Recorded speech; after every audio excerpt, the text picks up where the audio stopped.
Cup ચા. આજે રવિવાર અને સ્વાભાવિક જ છે આંખ મોડી ખુલે, કારણ બહાર વરસાદ હોય કે સૂર્યપ્રકાશ હોય. પણ સન્ડે એટલે તો સન્ડે જ. પણ લગભગ દરેકના ઘરોમાંથી, ખાસ કરીને રસોડામાંથી એક અવાજ સંભળાતો હોય, અને એ છે ચાની તપેલી મૂકી દીધી છે, ઉઠી જાઓ.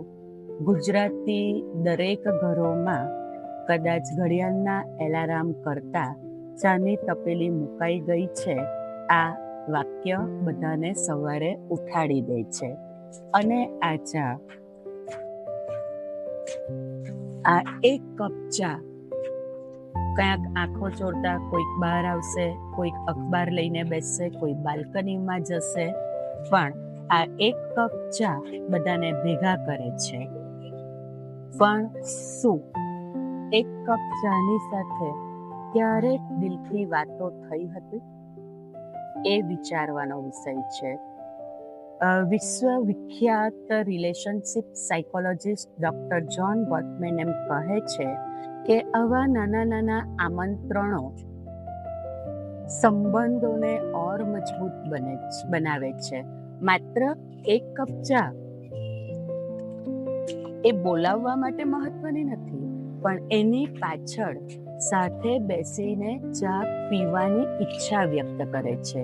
જ્યારે કોઈક એમ કહે છે કે તમારી સાથે એક કપ ચા પીવી છે, એનો મતલબ એવો થયો કે એને તમારી 5 મિનિટનો સમય જોઈએ છે.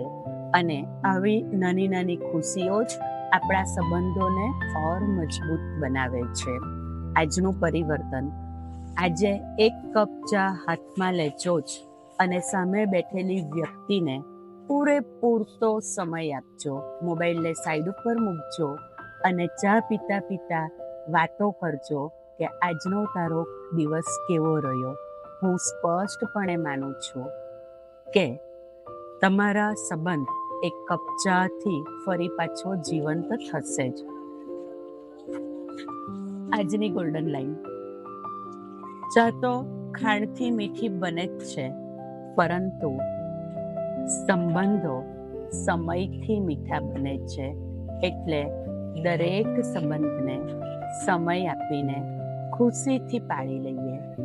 ક્યાંક આ ચા બહુ જ મોટું કામ કરી જાય છે. આજની સન્ડે ચેલેન્જ. રોજ આપણે નિયમ લઈએ, દર રવિવારે ઘરના બધા સભ્ય એક કપ ચાથી સાથે બેસવાની શરૂઆત કરીશું. કોઈ એકબીજાના મોબાઈલને લેશે નહીં, મોબાઈલ સાઈડ ઉપર મૂકીશું, કોઈ સલાહ નહીં, સૂચન નહીં. માત્ર ચા પીતા પીતા માત્ર ને માત્ર એકબીજાની વાતો સાંભળીશું. સો શેરિંગ એન્ડ કેરિંગ સન્ડે જ આપણને આપે છે. Happy Sunday. આવતા રવિવારે, સંબંધોના રવિવારમાં ફરી પાછા મળીશું એક નવા વિચારો સાથે. હું તૃપ્તિ વ્યાસ આપ સૌને વિશ યુ હેપી સન્ડે.